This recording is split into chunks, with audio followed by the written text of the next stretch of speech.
Just for today, everything's okay, everything's okay. Never comes again, another day like yesterday. Just for today, everything's okay, everything's okay. Good morning, everybody. Yesterday I was driving home after a little time in the office, and it occurred to me that there is a lot of confusion around boundaries, what would be considered a red flag, how you navigate boundaries. A lot of just really decent, good-hearted folks come into therapy and they intend the best, and they want to do right by themselves and they want to do right by other people. But there is no guidebook for this is objectively appropriate behavior. You're entitled to feel offended. This is legitimately a red flag.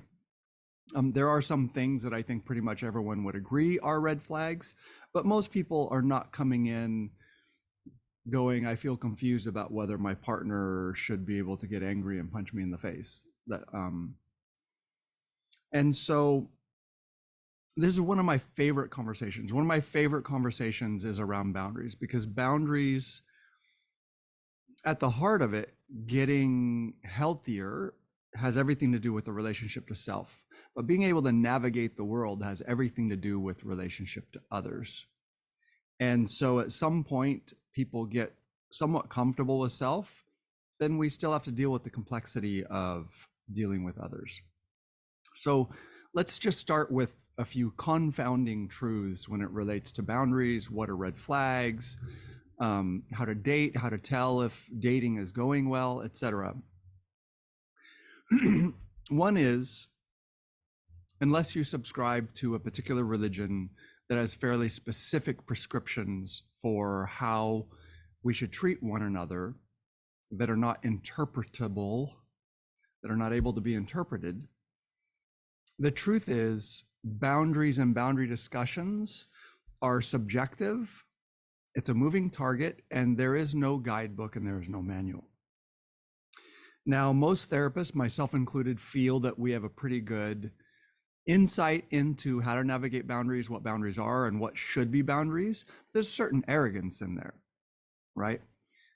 Over my career, I've had to own that I come from a pretty waspy background that's fairly comfortable with setting boundaries and putting distance with people that you're uncomfortable with. And there are cultures in which this simply doesn't happen no matter what. People can torment each other for decades within a family, but the loyalty to the family just means putting distance is just not something traditionally that has happened. And so if I were to wade in as a therapist and go, oh, you know, this is just unacceptable, and the way this person treats you and what's going on is unhealthy, and you have every right to cut off that relationship and to disinvite them, you know, et cetera, has a certain arrogance in it, because that's coming very much from my very waspy background, in which that's, I don't want to say normal, but that's sort of expected. If people behave badly over a long period of time and it creates a certain amount of toxicity in your life, it's recommended that you put significant boundaries and maybe only invite them to really obvious things, et cetera, right? But that is subjective. And that is informed by my personality. It's informed by the fact that I am an introvert. It's informed by my culture being vaguely Danish, Germanic, some French thrown in, you know, Northern European, white Anglo-Saxon Protestant, all of that stuff plays in. And I've worked with couples in which, you know, one person came from a communal culture in which you did not talk about cutoff. You know, the first assumption was we. The first assumption is we. And if there's something to be negotiated about you, that comes within the context that everything starts with we. And then WASPy culture, the first assumption is I. And then if there are things to be negotiated in relationship to a community, that then happens in the environment and the assumption of the importance of I. I'm not here arguing for what's better or worse. I'm here saying that this is subjective. So this is confounding when we talk about boundaries and what is a red flag and what works and what doesn't, and what you have a right to and what you don't have a right to. So what I'm arguing is that most people, when they come into therapy, and most people, when they struggle in their dynamics with family members or their spouses, attempt to navigate boundaries by implying or explicitly stating that my boundary is objective. That's why you should respect it. It's not just that I don't like what you're doing. It is that what you're doing is objectively wrong. Most people would agree. The people who don't agree are unhealthy people. And you should do what I'm asking you to do, not because it necessarily just makes me uncomfortable, but because what you're doing is wrong. Now, the challenge with this kind of boundary setting is it does two things. One is a little subtle.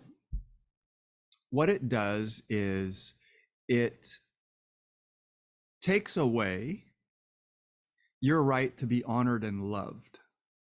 When you refer to an external objective boundary, you're not giving your partner the opportunity and the right to do the most loving, most connected thing, which is to say, this is part of who you are. And I don't care what society says. This is important to you. And you feel healthier and you feel happier and you have a stronger connection with me. You feel more loved. And I'm going to do it because of that. I don't need a reason. I don't need some objective reason. I don't necessarily need a religion to say this is the right way to treat my partner.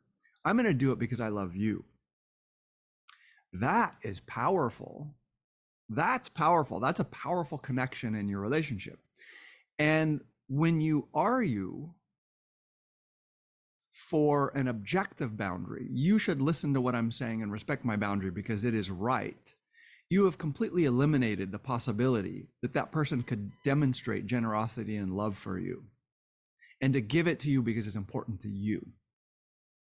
Now, maybe you've done that because you've lost the hope that the other person will respect and love you as an individual and doesn't need an objective reason. Maybe you're caught in a dynamic arguing that because you've already had many conversations. Maybe you started with, I hate it when you do blah, blah, blah. I don't like that. And maybe they pathologized you and maybe they did the reverse, right? So when we set a boundary, sometimes people will say, well, that's just about you. And you're too sensitive. This is the same argument. Someone who accuses you of being too sensitive is saying there is an objective right and wrong for boundaries and how we navigate them.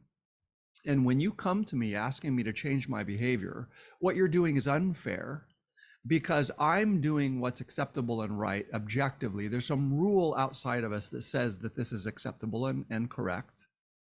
And in fact, the error, because with objective rules, someone can be right and someone can be wrong. The error is on your part. You're too sensitive. There's some pathology, there's some weakness in you that makes you feel uncomfortable in that situation. Therefore, you should become comfortable because I'm the one who's right. And the way I behave, I'm entitled to because there's an objective measure for it. So this dynamic, which is one of the most toxic dynamics, but is actually super common, at least in couples work, is this dynamic of people trying to navigate boundaries by one person saying, what you're doing is objectively wrong, it's morally wrong, there's something wrong with you and you don't see this and you should listen to me because I'm objectively right about how this should be done, and really avoiding even saying it bothers me or like this really, really bothers me because it's objectively wrong. I'm worried about you. And then the other person will come back and go, actually, the way I behave is objectively right and moral. And the fact that you're uncomfortable with the way I behave is an indication of a weakness on your part, that you are overly sensitive to this thing. And I think I've kind of vaguely addressed this before, but if you're in that dynamic, I can tell you right now, there is no end. No one will ever win that argument. Ever. No one will ever win that argument. It is toxic. It, number one, eliminates the hope or the trust that the other person could respect your boundaries or navigate your boundaries with you because they love you and value you. They don't need to refer to some external source of supposedly objective rules for what's right. They value you. They love you. Right. So both partners have given up hope and trust that there's actual genuine love and connection. And they're now navigating boundaries with trying to at least symbolically pull in authority figures. And this happens with therapists all the time, right? People come in and they want the therapist to align with them and say, well, you are right. That person is wrong. Dangerous on the part of the therapist. And occasionally I will do that if there's something fairly obvious that someone has a pretty toxic behavior that they're bringing. But it's never one-sided. Those toxic behaviors are often a reaction to their partner's toxic behaviors. So there's always a shared dynamic in there. So in both of those cases, that boundary navigation and referring to external objective, supposedly objective rules for what are boundaries drags all of society in, drags supposed authority figures into your relationship and says, this isn't about whether I love you. This isn't about whether we're connected. This isn't about whether we understand one another. This is about that there is a right and a wrong, and I'm right and you're wrong. Well, you can see when you boil it down to that, like, that's not going to work. Even if someone concedes the point, it's going to leave a bitter taste in their mouth. They're going to feel worse about themselves if they accept it. And there's going to be some part of them that resents it and always kind of feels like, I don't think so. Like, they convinced me that I was wrong, but I don't think I was. Like, something's going on here that I know that there's something unfair being done to me. And so resentment will build, and over time that will destroy a relationship. But right now I'm sort of speaking theoretically, abstractly. Let's use an actual concrete example of how quote unquote objective boundaries are really hard to establish in a relationship. Let's take someone who, let's say it's a woman who was raised in a deeply connected Christian home or Muslim home or whatever it is. It's a home that has a fairly strict adherence to some moral rules about modesty, sexual behavior in public, these sorts of things. And this woman is deeply connected to that. She believes in it. It's a great strength. So there's a healthy incorporation of that belief system for her. And that's the way she wants to live her life. Let's say she falls in love with a man who grew up in a culture in which people were a little rough and rowdy and pretty relaxed, and there's a lot of trust, and both men and women will accompany their friends, say for a birthday party or a bachelor party or a bachelorette party, and that might include going to a strip club, and it's just in fun, and this person is not a cheater. It's just like, that's just life, right? We can just trust that that's going to be okay, that person doesn't drink too much and nothing untoward happens. Okay, so you generally have two decent people, but there's two different belief systems. Let's say they fall in love and that man is like, oh, it's my buddy's bachelor party, and we're going to go such and such, strip club in Vegas, and have a night of it and whatever, and I'll check in with you. And the woman kind of freaks out and is like, no, I can't do that, that you can't do that. In this situation, you can see that morally, I don't necessarily disagree with that guy. Like, I don't have an opinion about what he does. That there are people who have open relationships. If they're honest and they make rules and they're like, look, you can sleep with other people, I can sleep with other people, We don't make it an affair.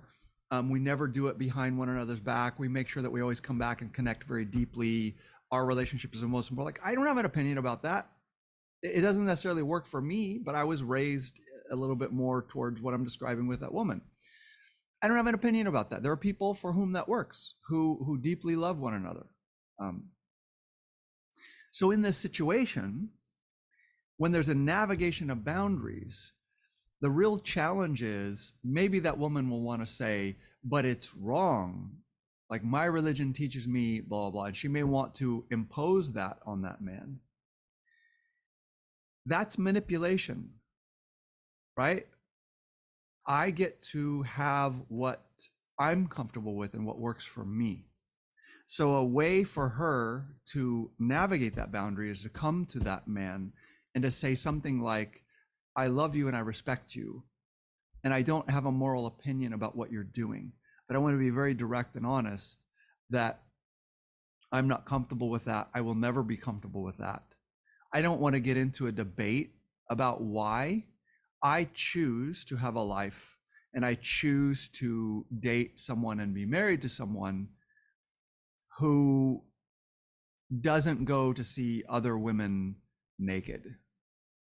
And it's simply a boundary for me. I'm not okay with that, and I don't want to do that. So I'm not sure how we can do this.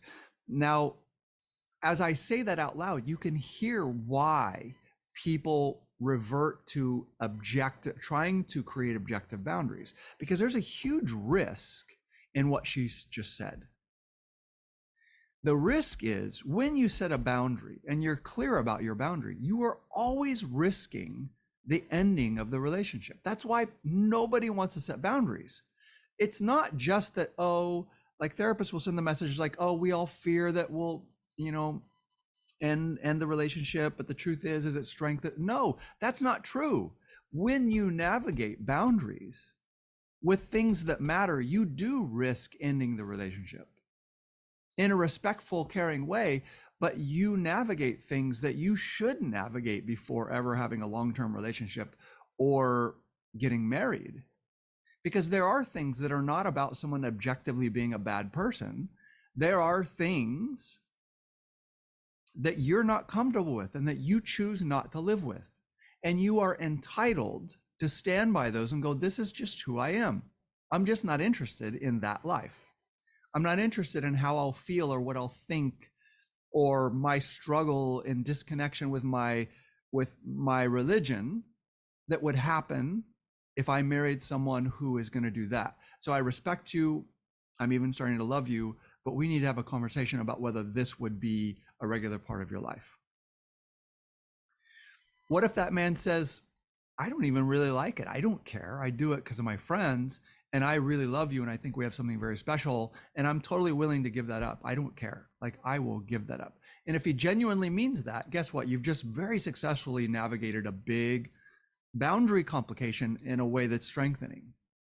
If he's not honest, and this is where you must entitle yourself to your boundaries. If you become transactional and manipulative, right? In his case, if she's really beautiful and he's really into it and he's like, oh my God, like, I just don't want to end it over this. Like, I'm sure we can figure it out. This stuff that we all do. And if he violates who he is and what he's comfortable with and what works for him, and he violates his relationships to his friends who understand him as this person, who will support them when they have these wild nights, as long as there's no untoward, behavior of abusing people or, getting involved in criminal activity, et cetera, et cetera. If he gives that up and he really isn't comfortable with it, he's just manipulated himself and her, and he is going to slowly resent it. And it is going to cost their relationship over time. Or this also happens. He says, yes, I'm totally into that. I think maybe there's men do this maybe a little bit more than women. We're in the moment, we're like, yeah, I don't care. Whatever. We've been socialized to sort of like, big deal, who cares? But then maybe slowly over time, it's his best friend, and maybe he's like, you know what, I'm just not going to tell her. He sneaks one in, or they fight about it and he goes and does it anyway. Then she's going to really resent, because she's going to be like, I was honest. And you asked me to marry you, and we got married, and now we have kids, and we have this huge investment, but you low-key lied or manipulated because you were going to continue doing that kind of stuff. And now I'm stuck. Like, what do I do? There is no way to lie about boundaries or be mushy about boundaries that does not significantly threaten a long-term relationship. So when you navigate relationships, when you navigate boundaries, it can risk the relationship in the moment. But all you're doing by being transactional or manipulative or not really facing it or challenging it is kicking the ball down the road, such that you have way more investment, so that when it becomes toxic and both of you can't handle the conflict anymore, it ends the relationship. Now there's kids involved, or now there's like 5 years, 10 years, 20 years, because I was uncomfortable and I didn't want to navigate the boundary at the beginning. This is why I like the conversation around boundaries. We're all uncomfortable with boundaries. Nobody wants to navigate it. It's uncomfortable. But the mistake that we make is, A, we try to make it objective in order to manipulate or convince the other person that they're wrong. When we do this, this cuts off my right to receive actual care and love from the person I'm talking to.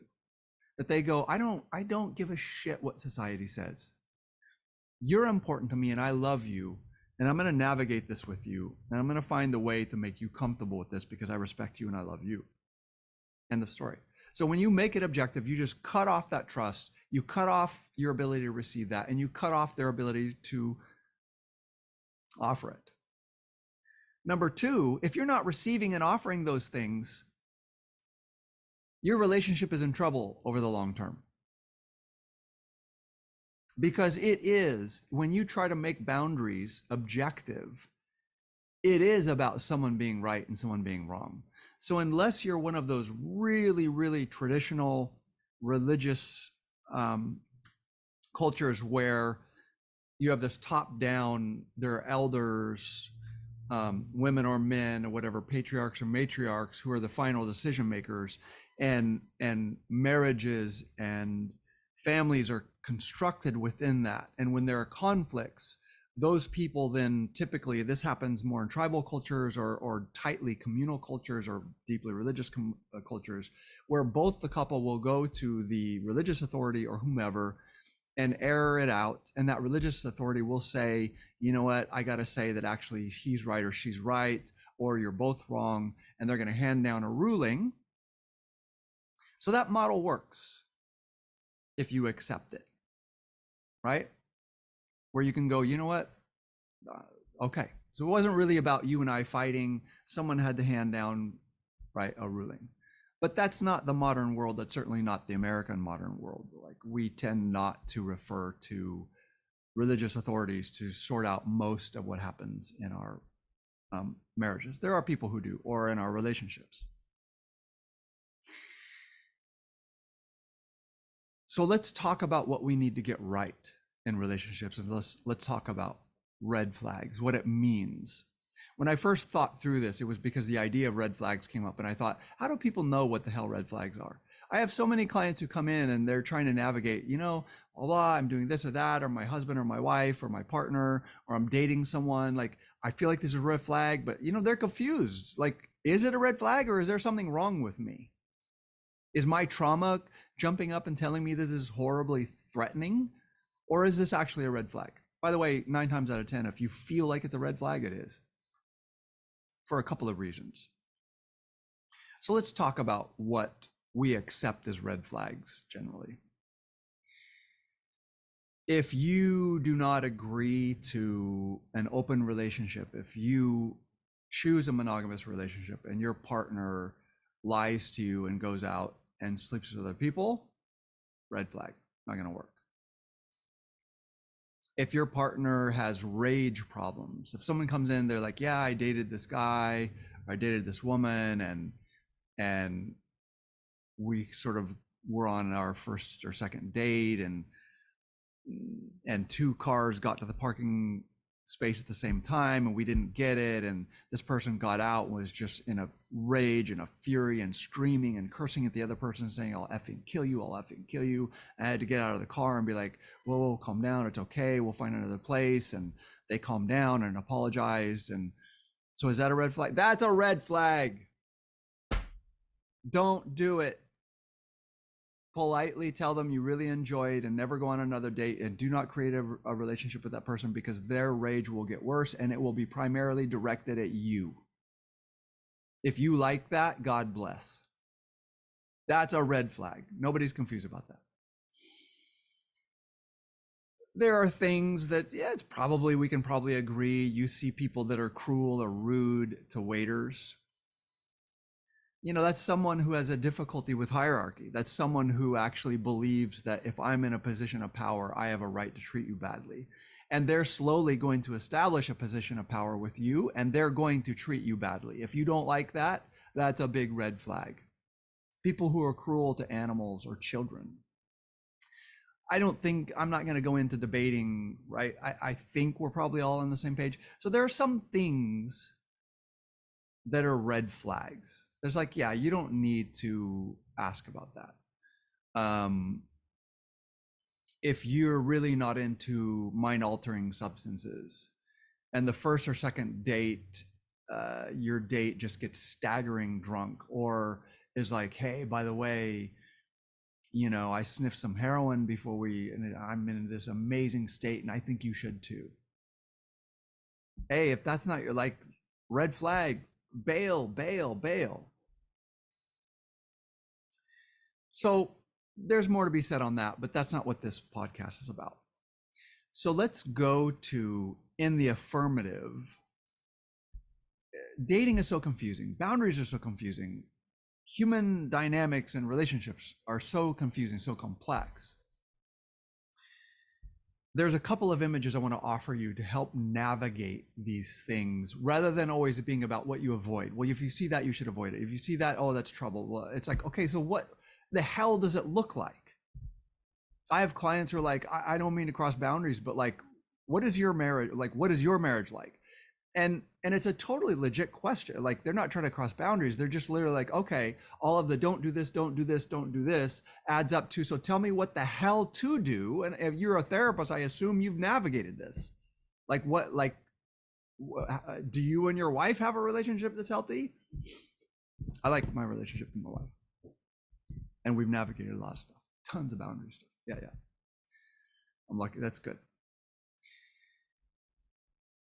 So here's the first image that occurred to me yesterday of a really, really good way of explaining how a long-term relationship can really, really work, and what you need to see in it to know that it's going to work.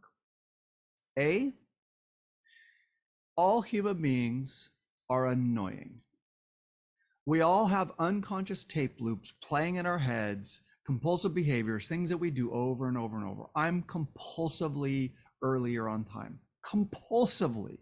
If you do not participate with me, I start pushing, and my energy becomes pushing and insistent and urgent and naggy. Annoying as hell, I'm sure. It even annoys me to do it.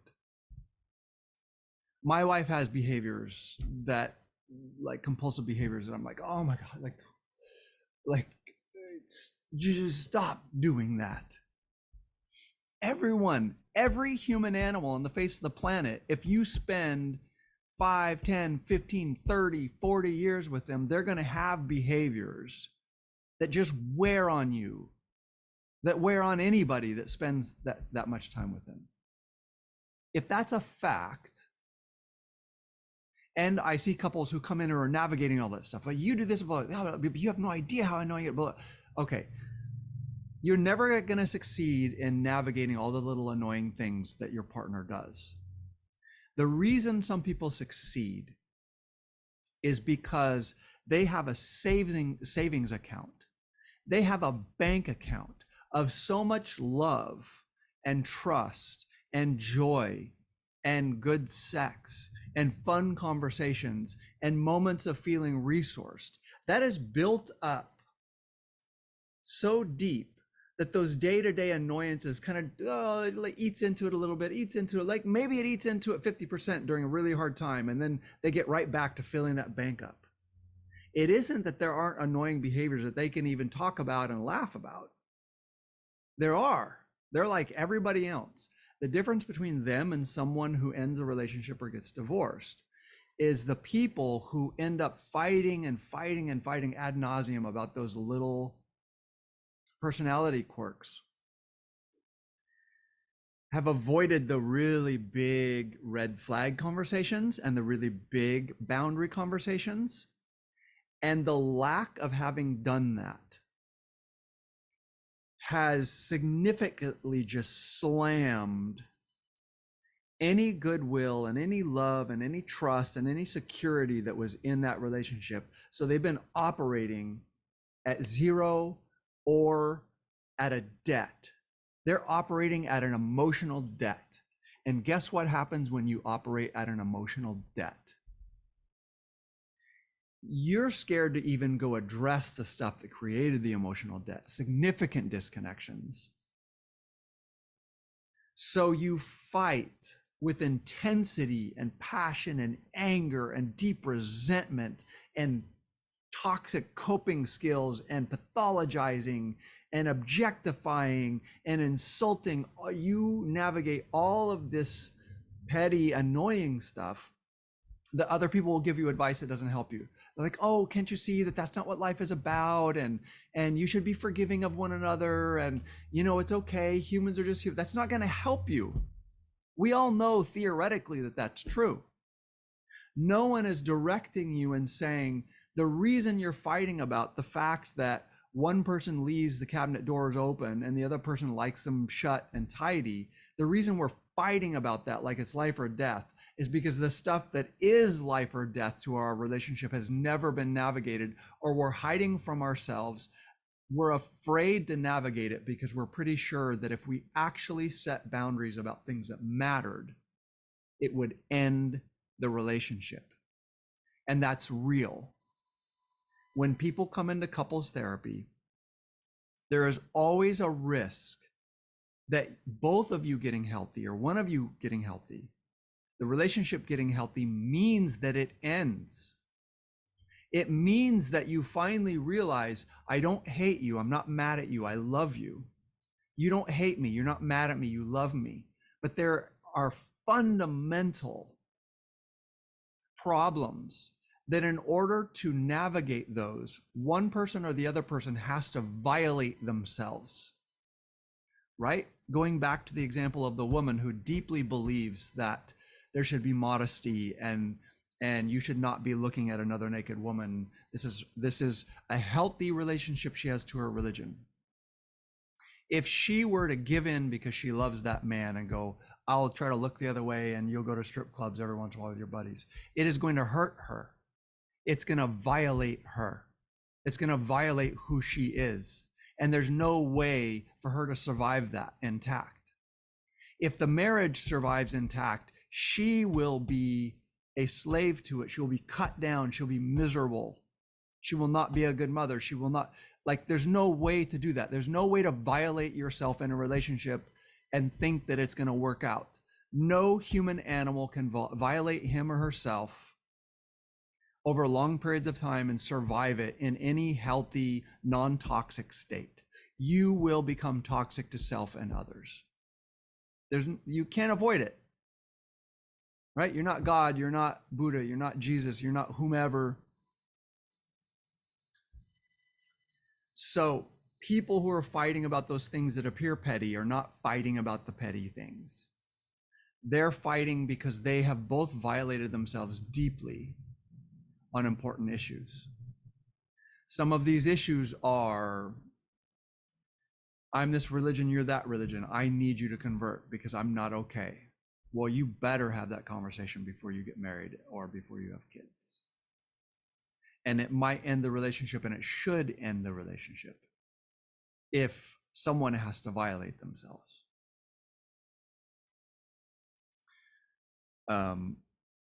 I made that mistake in a very, very big way, and I hurt someone early on in my life where I was so enamored and in love, and I committed to someone who was from a religion that I was like, I can do that. I was that guy thing. I was like, it's not a problem for me. Until at a deep level, I realized it was a problem for me. And then suddenly we had invested 5 or 6 years. Well, that's on me, right? I was young. I don't, it's like, I'm not trying to toss recriminations. I understand why it happened, but there's a lot of cost there. I hurt myself. I hurt someone else because I pretended that I could do something that was actually violating for me. I couldn't function that way as if that thing was true for me, because that thing was not true for me. And I had to exit the relationship. So go back to the image. To have a successful long-term relationship and to not have the annoying, obnoxious things that are true of every human being on the face of the planet wear out your relationship, you must navigate the things that is not about you saying it's a red flag, right? The guy who's like, this is the way I live. Like, I go with my buddies. I've been this way my whole life. Like, it would violate me to not. That guy is going to have to say to that woman, I can't do that for you. I'm not going to argue that anyone's right or wrong, but we're at an impasse and we should maybe take a pass on this relationship. You must do that early and often. If you do not, you will do it in divorce court. You must do that early and often. Now, here's the positive. Here's what you gain. When you navigate those things, every time you find that you're able to offer grace and love and appreciation for who that person is and how they are, without referring to some external thing that tells you, yes, I've been told that I should treat you that way. That's, screw that. You think someone gets to receive love that way? I've been told that I probably should respect. Oh, does that feel like someone that you want to hang out with and hug and have sex with and have open, warm conversations and laugh? Like, hell no. That's like transactional. Like, business colleagues don't even like to hear that kind of crap. Well, the boss said that I should probably do. Even in business, people are smart enough, like, even if it's not true, to be like, you know what, I do want to respect that boundary and I hope you feel comfortable with how I'm meeting this, even if they don't mean it. And that's just business. That's not in your relationship. So in your relationship, you must navigate who the other person is and who you are so that you can receive trust, so that you can experience that it's not about some rule, that this person wants you to have this because they love you and value you and choose you. When you experience that genuinely at a gut level, that bank, oh, and every time you exercise that day to day, right? Trust me, I didn't figure this out for a long time. There are obvious things with my wife. My wife is Mexican, and food and sharing food is very, very important. I'm a wild animal. It's ridiculous. Like, I'll throw together a half sandwich and eat it over the sink and just go do something else. I'm fine with that. I don't have a problem. But how much would it take for me to offer her something that is so deeply important, that has such a bank of well-being and love? And if I want generosity, if I want to experience generosity about things that are quirky for me, that I don't want to explain to the world why I'm like this, I'm like this. I like to get on a mountain and forego the human race and just be a wild animal. I don't want to explain it to you. I don't care. I don't give a shit. It's who I am. And I need my wife to love and accept who I am and help me be who I am and not get in the way. Okay, why would I expect her to offer me that generosity if I don't look at the thing that she was very clear, which, again, guys, by the way, I was a complete idiot. Like, it took me easily a decade to really internalize, dude, sit down and have a meal with this is incredibly important to your wife. Be generous because it doesn't hurt me and it doesn't cost me. And if I want her generosity, not some objective like, well, that's probably not healthy. Like you should probably talk to your therapist about the fact that you like to get out on a mountain and get away from the human, like, or me going like, oh my God, well, you know, you have an unhealthy relationship to food. We didn't say those things, but I'm saying those are the sorts of things that people do when they feel threatened by who someone is and they don't want to generously give. But when you generously give, the interest compounds on that thing. And every time you share it and give it, that person knows that they're being seen and heard and loved, right? And then the little irritating things, like, for example, the disconnection between time, you know, like my wife and I are never going to be on the same page. I am compulsively on time. She, outside of business, she's always on time, but in the rest of our lives, she's compulsively late. Whatever. When we had nothing in the tank, that was a huge conflict that we both felt like, oh my God, why is this other person like out of their mind about this? But you fill the tank, right? You fill that savings account, and suddenly it's like, be late sometimes. Or my wife is like, my husband's gonna rush me. I'm just gonna let go and go with it and try to help him. Like, oh, let's get our kids out the door. He was rushing and rushing as if we were 15 minutes late, and my daughter's still gonna be at school, you know, 8 minutes before. Okay.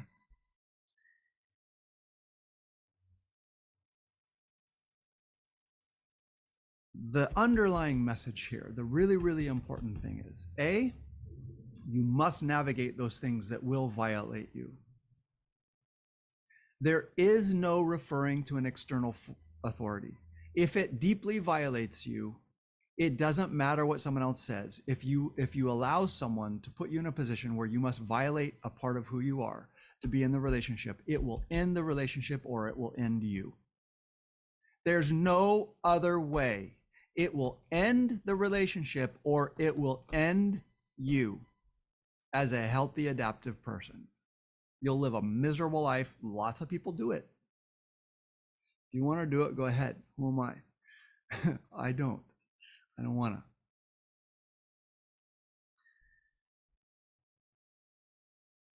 We talked about things that we can probably all agree that are red flags.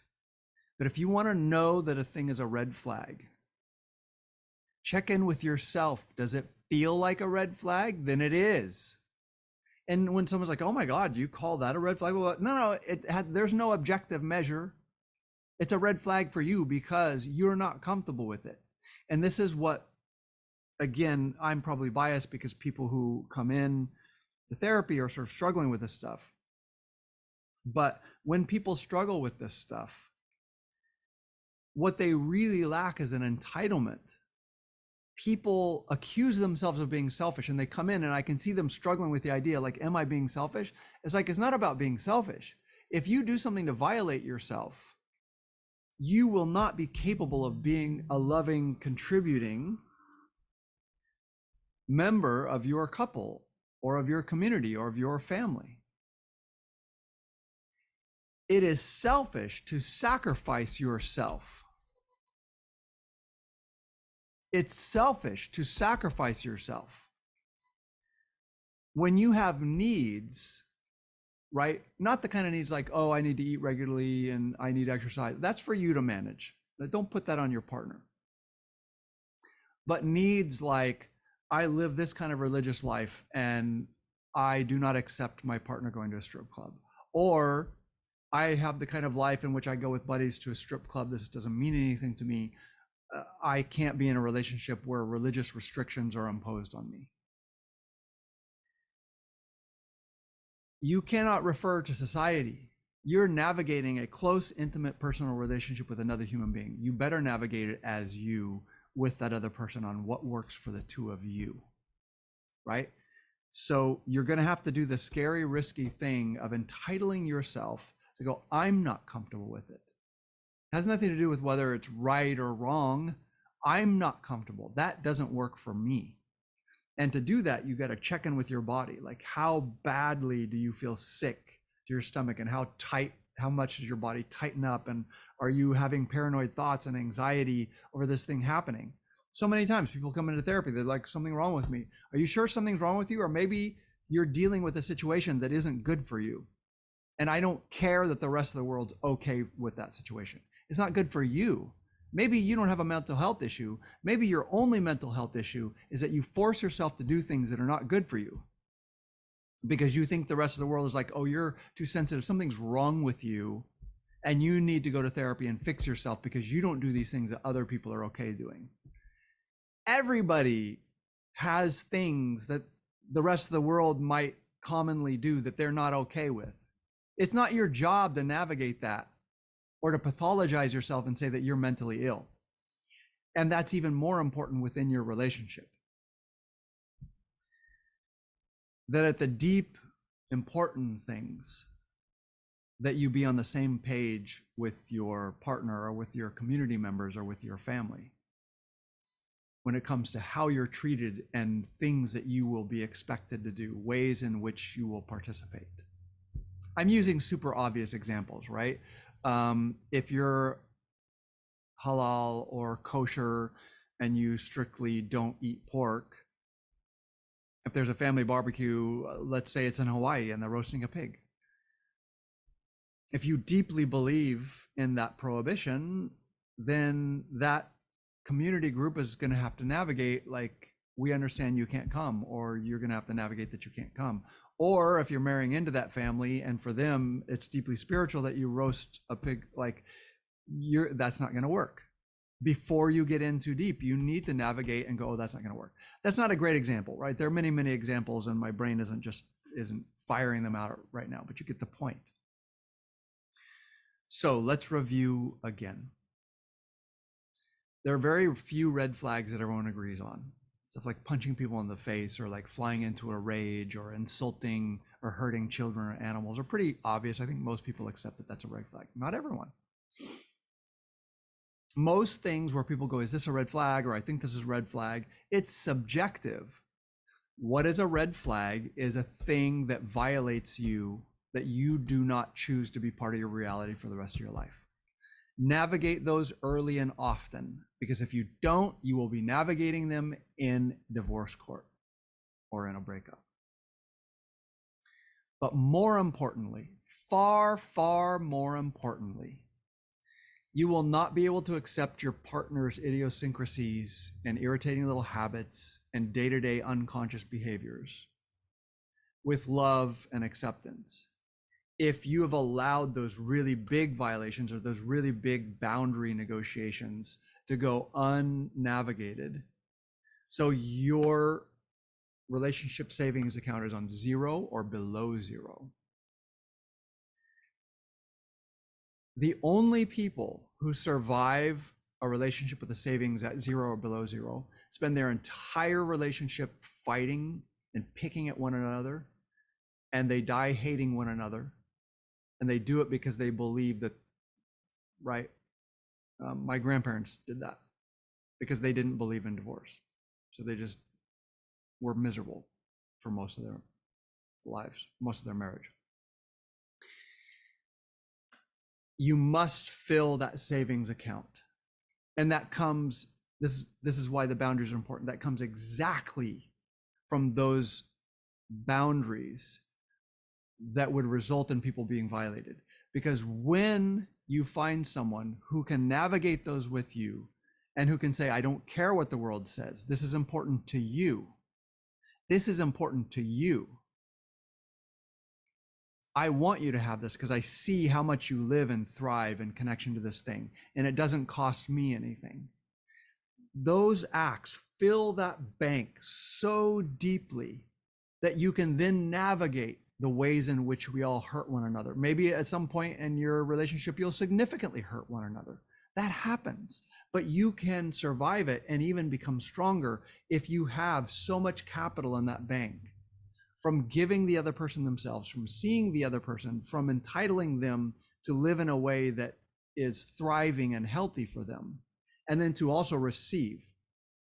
That gives, rather than going from an objective transactional standpoint, that gives and receives trust, it gives and receives grace, it gives and receives Genuine love, not transactional, like everyone says this is how it should do. So I'm going to do this for you because I love you. That feels like crap. Don't do it. Don't do it. That feels like crap. Nobody wants that. That's not love. That's transactional. To genuinely give, like, I like you, specifically you, and the way you are and the things that are important to you. I enjoy that it's important to you, and I want you to live in what's important to you because I love you. That relationship will just expand and compound with all of that love. And all of that love and trust and seeing one another will allow you to navigate the difficulties of life. And if you want a long-term relationship, then you will have one. So that was a conversation about, it started with me thinking about red flags, how to navigate it, boundaries, how to navigate it. I really enjoyed that one. I enjoy navigating that. I hope that's of some help. And you guys have a wonderful day, and I'll see you next time. Take care. Just for today, everything's okay, everything's okay.